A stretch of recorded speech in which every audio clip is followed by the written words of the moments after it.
Q&A. Karena setiap pertanyaan selalu ada jawaban.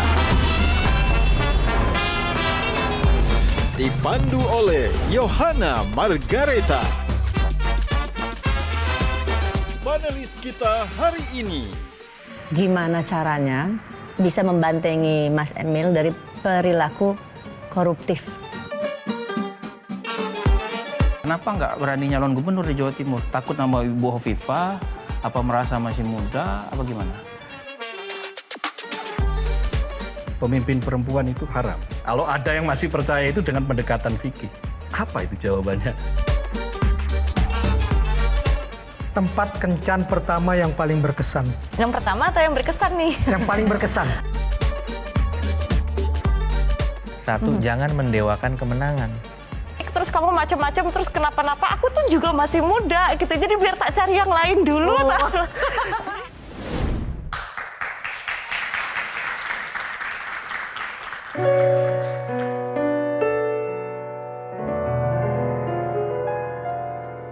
Meski waktu datang dan berlalu sampai kau tiada bertahan, semua takkan mampu mengubahku.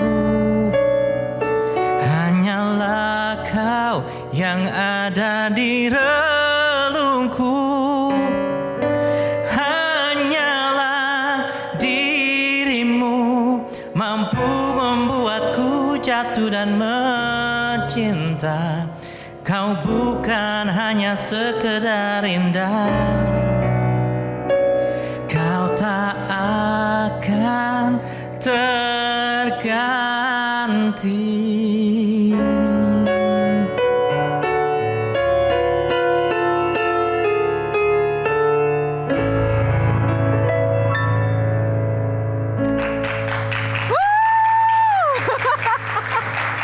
Aduh, salaman dulu ini. Mas Emil, kalau saya sih yes, kalau Dewan Juri, yes or no? Yes. Mas Emil, jujur nih, lebih asik mana? Musik atau politik? Ya sekarang saya tentu merasa bahwa politik adalah habitat saya ya. Gitu. Oh gitu. Tapi kalau saya jadi Mas Emil, saya pengen jadi penyanyi. Saya akan pilih jadi penyanyi. Kenapa? Karena saya bisa menyuarakan suara hati rakyat yang terpendam, yang tidak diwakili oleh para wakil rakyat di Senayan. Bener nggak sih teman-teman? Gimana? Ya itulah PR kita. Harapannya bahwa pada akhirnya penyanyi tentu akan harus selalu menjadi check and balance. Kayak Iwan Fals Ya, misalnya. check and balance itu penting dan kita sebagai penggemar para penyanyi dan musisi nggak boleh anti kritik gitu. Bagaimana kita kemudian selalu mawas diri dan menjadikan itu motivasi untuk menjadi lebih baik lagi. Termasuk jadi politisi nggak anti kritik juga ya? Oh nggak boleh. Kalau Nggak politisi boleh. anti kritik, wah bahaya itu. Oke, kita mau tes dulu Mas Emil ya. Ada rapid question yang harus dijawab nih. Kita mau tahu pilihannya itu jelas atau tidak. Kahitna atau Dewa 19? Kahitna. Khofifah atau Arumi? Hah? Khofifah atau Arumi? Ya Arumi lah. Ya Arumi lah. Wagub atau Menteri? Ayo. Wagub. Wagub, tepuk tangan. Terima kasih. Silakan duduk Mas Emil. Jadi Mas Emil, untuk Q&A kali ini ada aturan mainnya, ada 9 box. Tapi kita hanya akan buka boxnya itu beberapa saja random. Dan silahkan untuk menjawab. Wajib menjawab pertanyaan. Karena setiap pertanyaan selalu ada jawabannya. Langsung saja kita mulai permainan yang pertama. Mas Emil mau nomor berapa box yang dibuka? Angka paling gampang aja ya. Hah? Angka 1. Angka 1, berarti yang selain 1 susah ya Mas ya? Bukan, maksudnya kan semua mulai dari angka pertama. Oh, Gitu. angka pertama. Baik, kita buka angka pertama pilihan Mas Emil. Apa isi box pertama? Politik gelitik. Tepuk tangan dong. Bicara soal politik, kayaknya saya langsung saja deh mau tanya ke Mbak Wanda Hamidah yang juga pelaku di dunia politik yang akhir-akhir ini juga lagi hits begitu ya. Apa yang paling bikin penasaran Mbak Wanda Hamidah? Silakan ditanyakan Mbak. Yang bikin aku penasaran adalah gini, kalau buat aku sosok politisi laki-laki penting punya perspektif gender ya. Nah, ada 2 pertanyaan boleh ya? Boleh, silakan Mbak. Oke, pertanyaan pertama yang global. Komnas Perempuan menemukan 400 perda yang diskriminatif terhadap perempuan. Nah, kalau di antara perda itu ada di Jawa Timur, apa yang Mas Emil akan lakukan terhadap perda-perda yang diskriminatif terhadap perempuan? Dan nanti itu datanya bisa dicek di Komnas Perempuan ya. Pertanyaan kedua is more personal. Kalau suatu hari istri Mas Emil, Arumi, kemudian ingin berkarir, atau mungkin di politik, atau mungkin sebagai pengusaha dan lain-lainnya, apakah Mas Emil akan support atau tidak? Oke, silakan. Langsung Iya. 2 pertanyaan. Langsung 2 pertanyaan. Yang pertama menurut saya jelas sekali ya kalau Komnas Perempuan udah menyatakan seperti itu. Kita pertama salah satu indeks kinerja utama aja indeks pembangunan gender. Indeks pembangunan gender memang seringkali dibilang equal access ya. Equal access itu artinya perempuan boleh bersekolah, boleh bekerja. Tapi kenyataannya kan memang selalu ada uniqueness, ada kekhususan yang dihadapi oleh perempuan yang kemudian harusnya bisa kita acknowledge ya, kita pahami. Jadi apabila, nah tinggal mungkin sebuah proses dalam legislatif, apalagi Mbak Wanda juga pengalaman di legislatif, pastinya kan ada proses dalam merevisi sebuah perda di badan legislatif. Nah, saya meyakini bahwa 400 perda itu harus memang bisa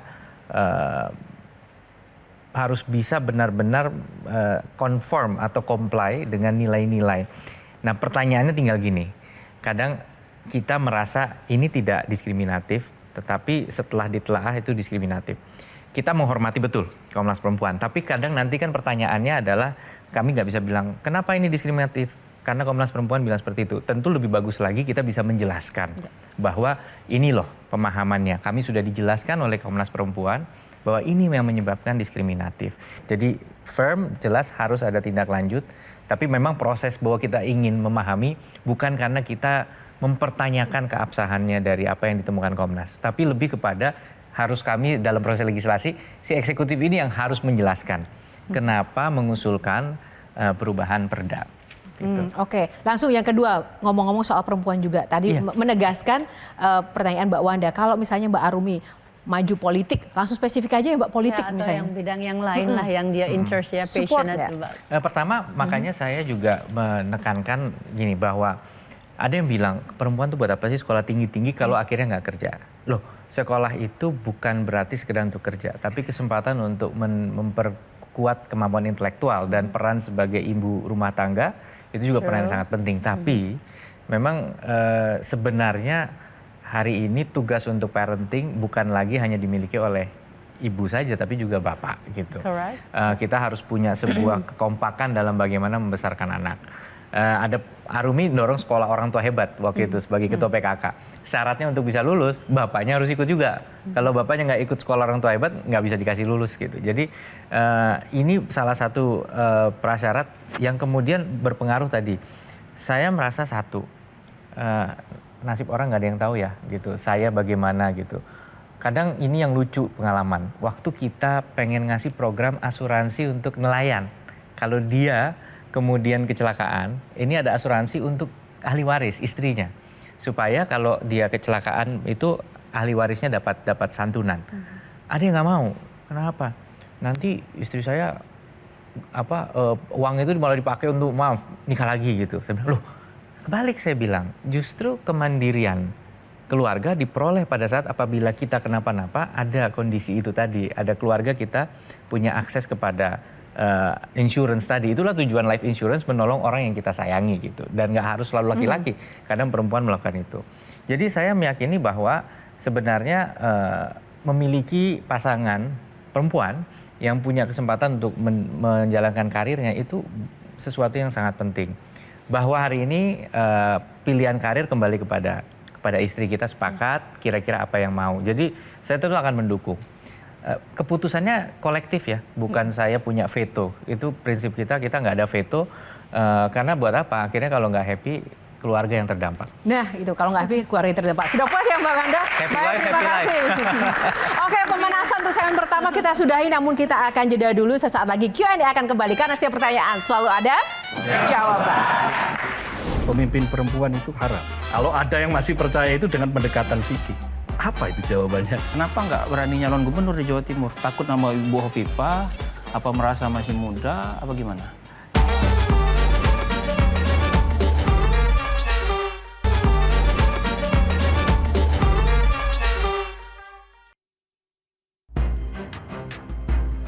Emil Elestianto Dardak atau yang dikenal dengan nama Emil Dardak. Lahir 20 Mei 1984. Pernah menjabat sebagai Bupati Trenggalek dan Wakil Gubernur Jawa Timur periode 2019 hingga 2024. Emil adalah anak dari Hermanto Dardak, Wakil Menteri Pekerjaan Umum periode 2010 hingga 2014. Emil pernah berkarir sebagai eksekutif muda dan seorang musisi. Bahkan Emil pernah debut dan merilis lagu pada tahun 2009 hingga 2010 bersaing dengan Vidi Aldiano dan Afgan. Di usianya yang ke-22 tahun, Emil menyelesaikan studi S3-nya dan memperoleh gelar doktor jurusan Ekonomi Pembangunan di Ritsumeikan Asia Pacific University, Jepang. Pada 2013, Emil menikahi aktris cantik yang terpaut usia 10 tahun, Arumi Bachsin.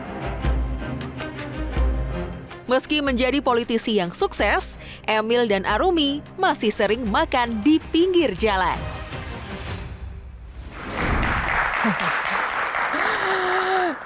Tadi dengan profil yang keren tadi masih suka makan di pinggir jalan, itu beneran atau pencitraan Mas Emil? Ya, pertama menurut saya nggak ada yang terlalu unik ya, karena saya punya banyak kenalan orang-orang baik itu di politik maupun di luar politik juga hobi makan di pinggir jalan sebenarnya gitu. Oke, kalau menurut Bang Kohar gimana? Ya sama aja. Jadi kalau saya lihat sih apa yang dilakukan oleh Mas Emil Dardak ini atau Cak Emil Dardak ya. Kebetulan saya juga lahir di Jawa Timur, di Kertosono Nganjuk. Jadi ada kebiasaan kok, banyak tokoh-tokoh di Jawa Timur itu biasa itu makan pecel lele di daerah Jombang, atau makan sego tumpang di Kertosono, atau yang semuanya di pinggir jalan. Dan itu hal yang biasa saja, yang penting sedep kan gitu. Yang penting sedep bisa berbau dan kadang-kadang bisa ketemu dengan siapapun, berjabat tangan itu biasa. Apalagi Jawa Timur itu kan terkenal dengan egalitarianisme ya. Egaliter lah, orangnya egaliter. Jadi orang-orang sosok yang kadang-kadang agak terlalu priayi gitu malah agak susah. Nah kalau sosok-sosok seperti Mas Emil Dardak ini seperti apa Bang Kohar? Saya banyak berbicara dengan beberapa kawan, beberapa teman yang dulu teman sekolah di ini. Ya mereka rata-rata mengapresiat lah dengan kepemimpinan Jawa Timur yang sekarang. Cuma saya tadi tergelitik meneruskan perempuan tadi boleh nggak? Boleh. Di Jawa Timur. Nah dong. gini, Mas Emil ini kan kakeknya Kiai ya. Pak Muhammad Dardak itu Kiai, Kiai NU lah terkenal di Jawa Timur. Lalu kakek dari pihak ibu itu adalah Pak Wiluyo, Legend Wiluyo itu adalah Gubernur Lemhanas pertama kali era Bung Karno. Tolong dikoreksi kalau saya salah. Benar-benar. Nah, konteks saya yang soal Kiai tadi adalah begini. Kan masih ada itu di Jawa Timur itu hidup pandangan bahwa pemimpin perempuan itu haram. Setidak-tidaknya masih ada yang berpandangan seperti itu. Nah, kalau menghadapi hal-hal semacam itu dengan katakanlah pendekatannya pendekatan fikih gitu. Kalau ada yang masih percaya itu dengan pendekatan fikih, apa itu jawabannya Mas Emil? Saya rasa tentunya pertama serahkan pada ahlinya. Saya ada langsung terngiang sebuah ayat yang saya nggak berani sebut karena makom ilmunya itu biasanya dimiliki kiai, biar kiai menjawab. Jadi pada saat kita sekarang melihat bahwa misalnya contohnya Bu Hovifah adalah seorang wanita, kemudian yang mengiringi jalannya Ibu Hovifah pada saat mencalonkan dan saat memerintah juga, saat menjabat juga beliau banyak minta nasihat para kiai dan ibu nyai, kelihatannya itu salah satu yang harusnya bisa menjadi sebuah rujukan gitu loh, bahwa ini sesuatu yang masih bisa jangan berdebat lah bahasanya ya, tapi masih bisa dibicarakan, masih bisa didiskusikan dalam menyikapi pandangan ini. Artinya pada akhirnya sekali lagi masyarakat di Jawa Timur diberi kesempatan untuk mewujudkan apa yang mereka yakini dalam sebuah pilihan begitu, dan mereka punya kiai-kiai yang dijadikan panutan dalam membuat keputusan tersebut. Kebetulan 3 calon sekarang perempuan semua. Nah, itu juga salah satunya. Itu juga benar-benar ini ya, pembuktian dari pertanyaan Bang Ya. Kohar tadi, Jawa Timur juga terbuka dengan pilihan itu, Iya. meskipun itu perempuan. Kalau Bang Jayadi Hanan, Mas Emil politisi yang sabar kayaknya ya. kenapa Bang Jayadi mengatakan demikian? Udah 8 tahun, 5 tahun jadi wakil gubernur. Biasanya kan nyalon jadi gubernur dong. Udah 5 tahun. Biasanya iya. seperti itu Sebagian habitnya besar kepala daerah sama wakil itu pecah kongsi biasanya. Ya kan? Gitu. Nah, kenapa nggak berani nyalon gubernur di Jawa Timur? Takut nama Ibu Hovifah? Apa merasa masih muda? Apa gimana? Ya jujur sih kenyataannya memang saya pakai perhitungan juga satu. Tapi dua gini lah, maksudnya saya coba bangun sama keluarga. Jangan bertahan di politik karena kayak nggak ada jalan hidup lain aja gitu loh. Saya masih alhamdulillah mencoba berinvestasi dalam konteks maksudnya masih punya pegangan untuk berkarir misalnya di dunia keuangan atau di akademik misalnya gitu masih ada gitu. Jadi kalau nggak happy ya nggak mungkin saya paksain gitu. Jadi ini bukan sekedar nggak berani tapi saya masih happy. Oke, baik. Kang Maman. Tapi saya tertarik dengan yang tadi berkaitan dengan perempuan. Sepakat nggak kita bahwa ibu rumah tangga itu profesi? Gimana ya definisinya? Maksudnya artinya dia juga adalah pekerjaan sebagaimana pekerjaan yang lain. Dunia butuh parents. Parenting butuh bahwa itu diasosiasikan dijalankan oleh ibu atau bapak itu urusan kedua ya. Tapi saya setuju bahwa caretaker rumah tangga adalah profesi yang mulia yang dibutuhkan negara, betul saya setuju. Oke. Lalu bisa nggak diperjuangkan oleh Mas Emil di Jawa Timur misalnya perempuan sebagai profesi ibu rumah tangga bisa mengakses hal-hal yang selama ini susah diakses karena dia bukan profesi mengakses bank susah, padahal dia 3 bulan ditinggal suaminya sebagai nelayan, dia justru adalah kepala rumah tangga. Tapi untuk mengakses bantuan susah karena belum dianggap sebagai profesi misalnya.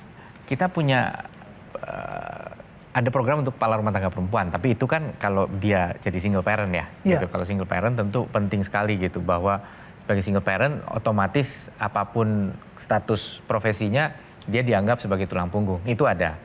Tapi bagi yang juga sedang menjadi ibu rumah tangga, pertanyaannya sebenarnya kalau untuk mengakses untuk apa? Kalau untuk modal usaha dia sudah jadi hybrid kan, fungsinya ibu rumah tangga tapi juga dia membantu ekonomi. Ini yang saya temukan menarik banget dari mulai sejak saya riset S3 di Boyolali tahun 2005. Ternyata penggerak ekonomi di pedesaan tuh kaum perempuan. Betul.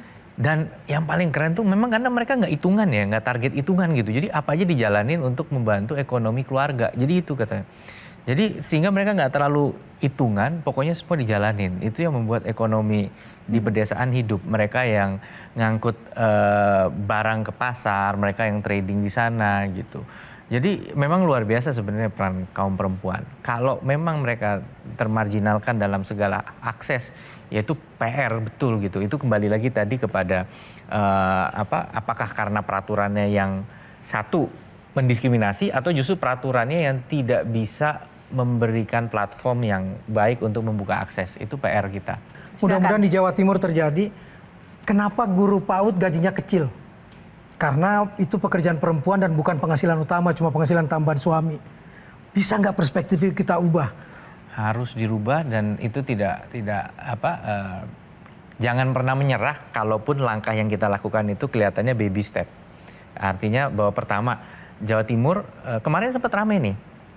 Dan langsung alhamdulillah ya kebetulan karena kami juga masih punya akses ke teman-teman di legislatif ya di DPRD provinsi, mungkin Mbak Wanda sekali lagi pernah pengalaman di DPRD tingkat provinsi juga, itu sempat ramai karena memang PAUD itu sebenarnya kewajibannya di level bupati gitu dan desa, harusnya dana desa itu juga diminta untuk PAUD gitu, tapi akhirnya untuk insentif nih Pemprov ngasih insentif guru PAUD, jadi udah real nih. Kenapa? Itu bentuk penghormatan kami.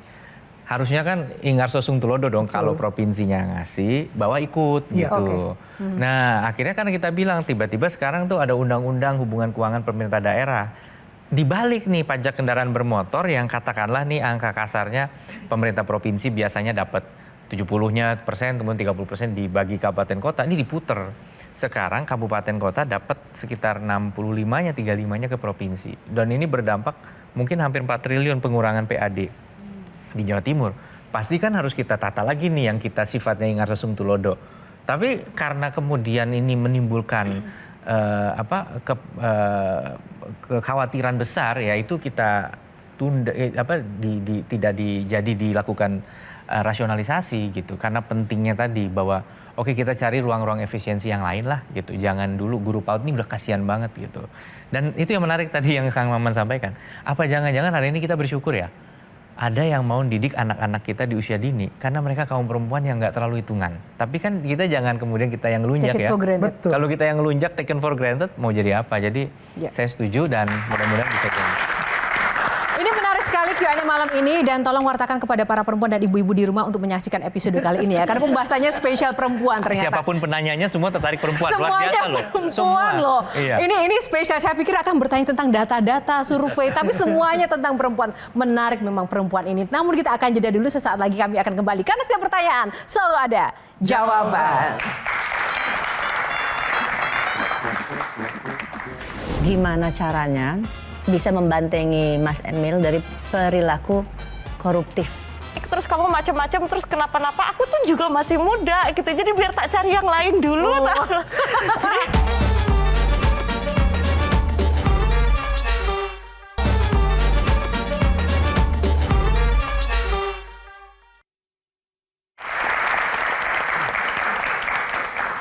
Kembali di Q&A, saatnya kita buka box. Tadi sudah diawali dengan box yang cukup panas tentang perempuan. Saatnya kita buka box yang kedua. Ini box tentang apa lagi? Silakan, Mas Emil.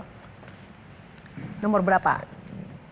Ya, ke pojok sebelah situ deh, 9. Oh, 9, langsung ya. Ke 9. Sudut-sudut. Who am I? Oke. Tepuk tangannya mana?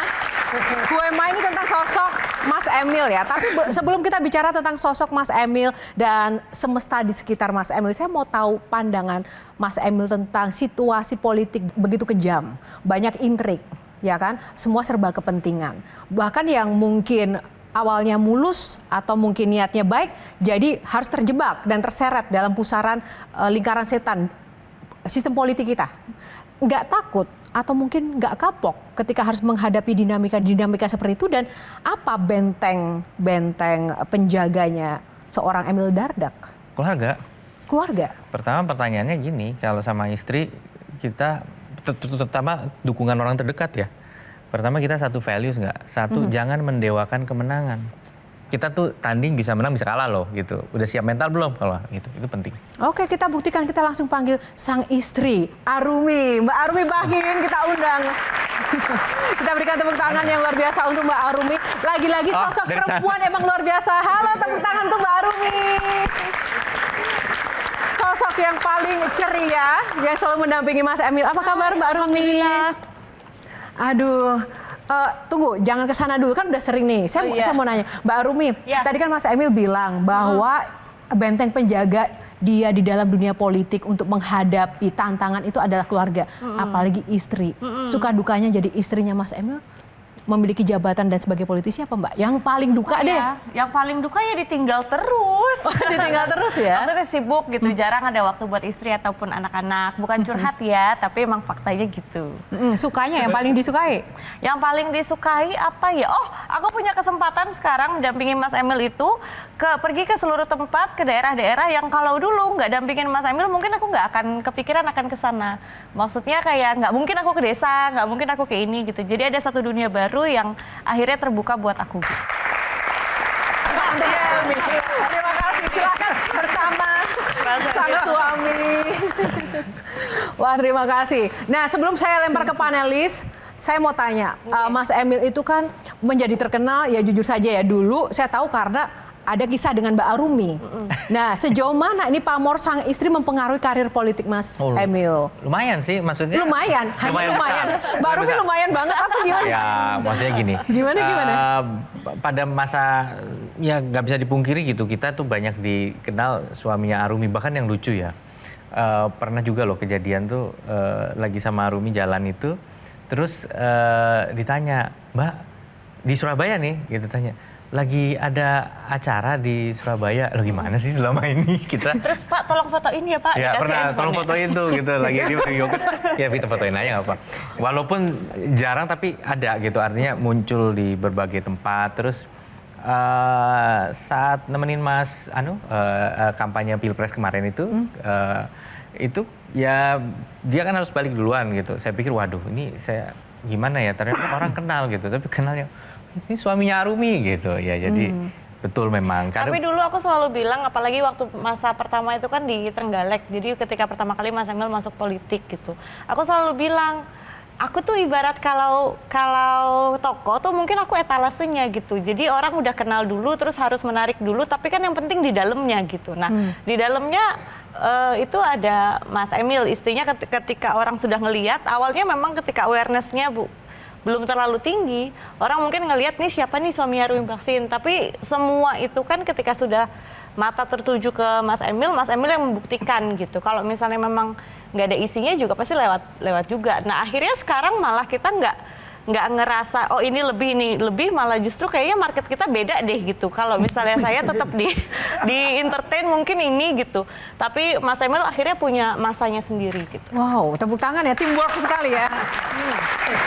Perempuan hebat ya, itu tadi perempuan yang mendampingi politisi. Nah ini kalau dari sudut pandang politisi perempuan sendiri, melihat dua sosok ini, Mbak Wanda, ada yang ditanyakan nggak?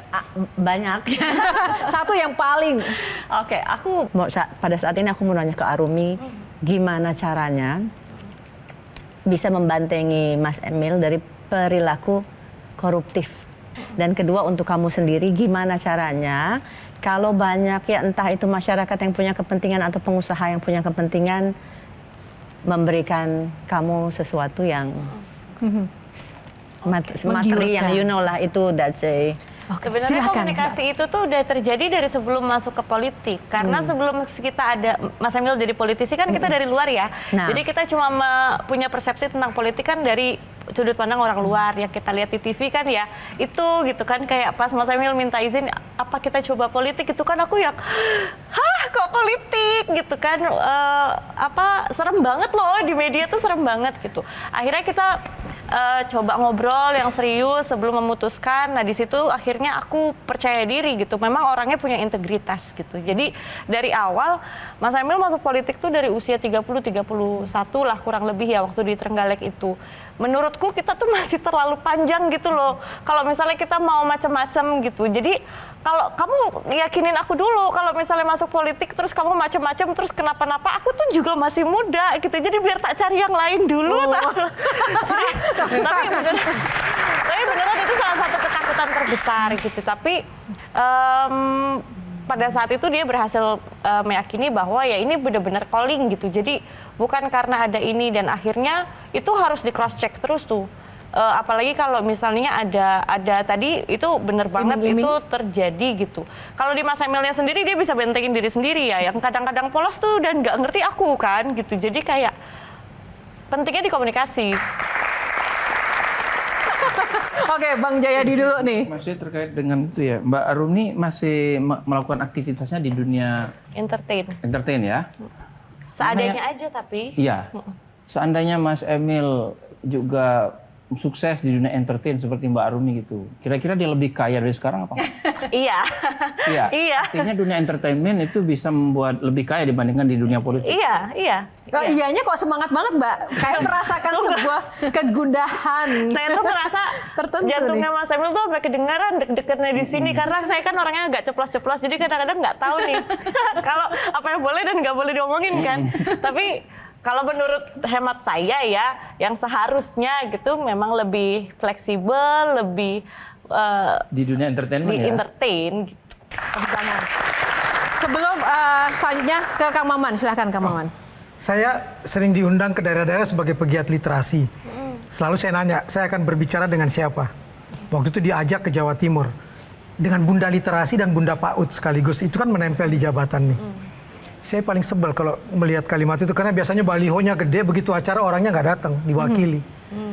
Tapi waktu dengan beliau datang dan saya masih underestimate, bisa nggak dia ngomong atau cuman baca. Ternyata dia sama sekali nggak baca dan bisa menjelaskan tentang stunting dan susu itu bukan kental manis itu bukan susu dan lain sebagainya, dan dia bisa membicarakan angka-angka. Sampai profesor di samping saya bilang, nggak malu-malu ini ya istri wakil gubernur saya. Kita pernah bertemu soal itu kan, membicarakan itu waktu itu di universitas. Sering melihat bahwa banyak orang yang meminta dirimu muncul dan kamu tolak karena memang tidak punya waktu. Sementara yang lain walaupun tidak punya waktu bilang iya dulu supaya balihonya di mana-mana. Kamu mengalami itu juga nggak? Iya, banyak yang aku tolak. Bukan karena sombong, karena manajemen waktunya aja.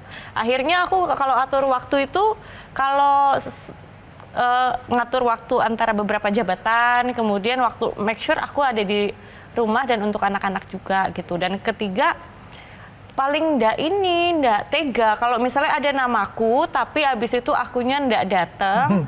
Mengecewakannya itu lebih diingat karena beberapa kali ada seperti itu, maksudnya biarin aja gitu, maaf ya mendadak nggak bisa gitu.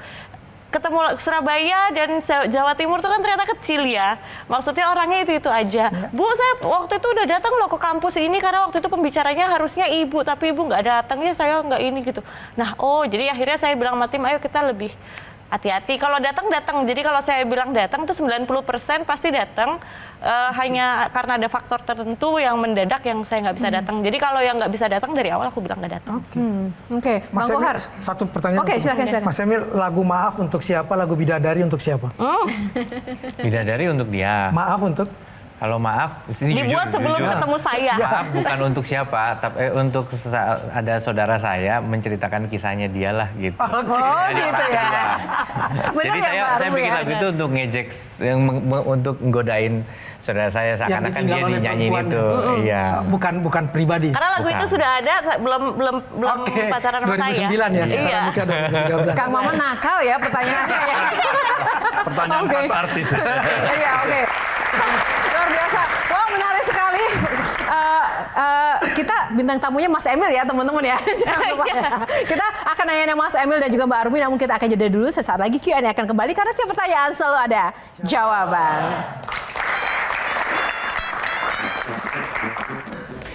Tempat kencan pertama yang paling berkesan. Yang pertama atau yang berkesan nih? Yang paling berkesan. Yang paling berkesan. Yang paling disukai oleh Mas Emil terhadap Bu Hovifah.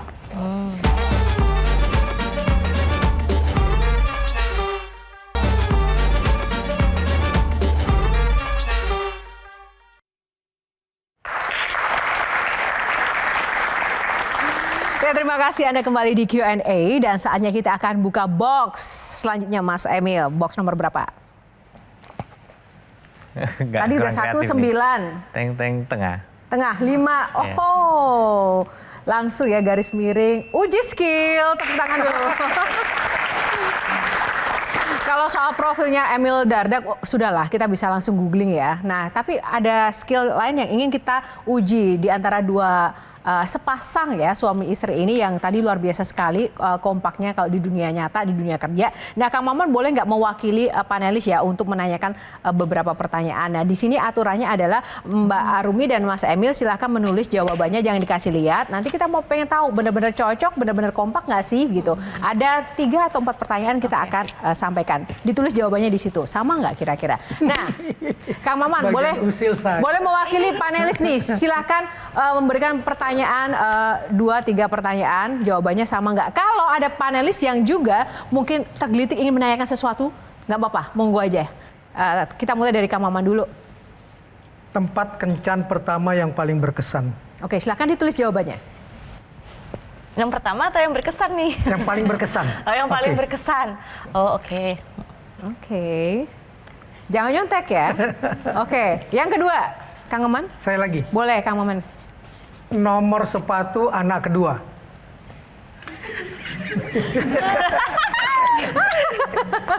Oke, yang ketiga. Apa makanan khas Jawa Timur yang disukai Emil? Sepakat menambah momongan atau tidak? Wow, sudah 3. Apakah mau lagi gitu kan? Bang Jayadi, ada pertanyaan Bang? Yang paling disukai oleh Mas Emil terhadap Bu Hovifah. Oke, langsung saja. Tadi pertanyaan pertama, tempat kencan yang paling berkesan. Kalau dari Mas Emil apa? Tempat dimsum yang ada di Kemang. Oh, saling. Dimsum yang ada di Kemang, saling melengkapi lah ya. Udah lah ya. Oke. Tapi itu kan yang dimaksudkan.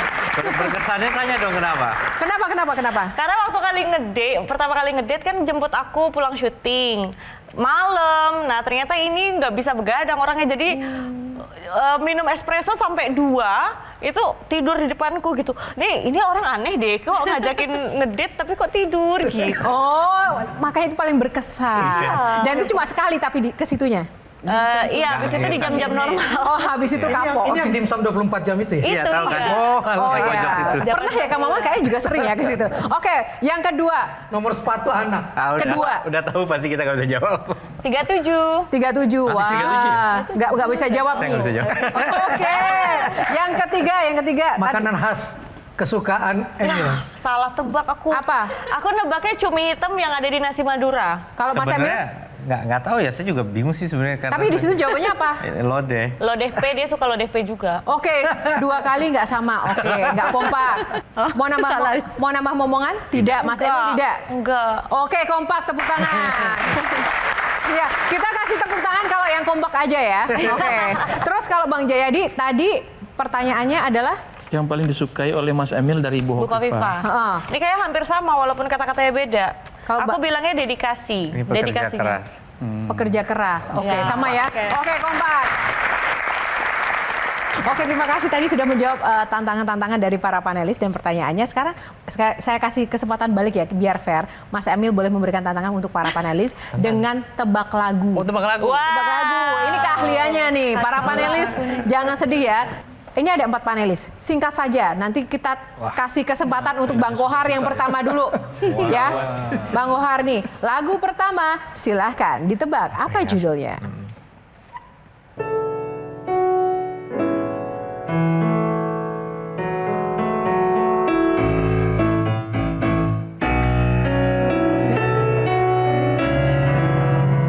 Ada yang tahu? Krisya. Lagunya Krisya, Mbak. Judulnya? Cinta. Cinta. Bang Kohar menjawab. Cinta, benar? Hampir benar. Hampir. Mbak Wanda? Nggak tahu. Ya tahu. Dari hati. Ya apa itu judulnya? Asmara, you know? Bang Jayadi? Dari hasil penelitian nada? Oke. Iya kan? Sebenarnya udah benar, cuman kurang Cintaku. punya aja. Oke, yang benar apa itu? Boleh refrennya? Cintaku. Cinta akan ku berikan bagi hatimu yang damai. Cintaku. Nah, Cintaku. Cintaku, kurangku. Tepuk tangan buat panelis. Aduh, panelis. Walaupun jadi politisi memang harus ada seninya kali ya, biar rileks gitu kan. Iya, langsung saja yang kedua, Mas Emil, soalnya kayaknya ini para panelis kita tidak into the music kali ya. Langsung Coba refnya. lagu yang mudah, yang kedua. Panelis, ayo harus dong. yang muda. Jangan justru. Oh jangan. Karena udah menang. Lagu Ini yang kedua. mudanya Mas Jayadi. Lagu kedua.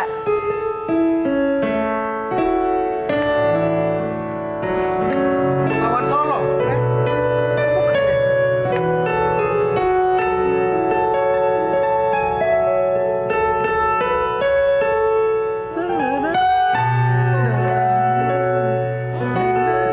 Panelis.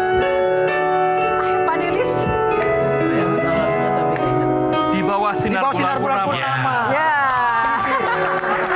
Oh, tunggu. Yang jawab yang senandung refrennya gimana? Di bawah sinar bulan. Iya.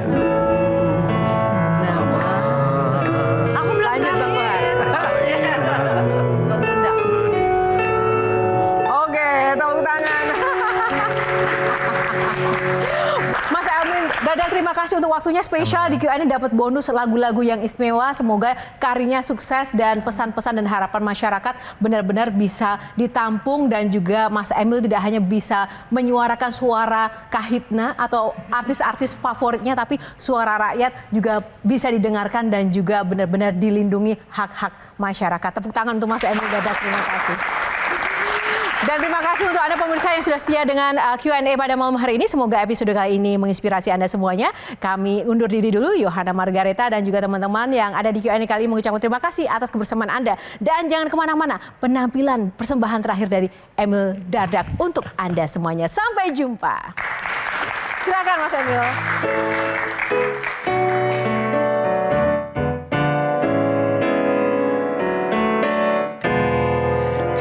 Jalin lagu bingkisan kalbuku bagi insan dunia yang mengagungkan cinta. Wow, cinta akan ku berikan bagi hatimu yang damai. Cintaku gelora asmara seindah lembayung senja. Tiada ada yang kuasa melebihi indahnya nikmat bercinta.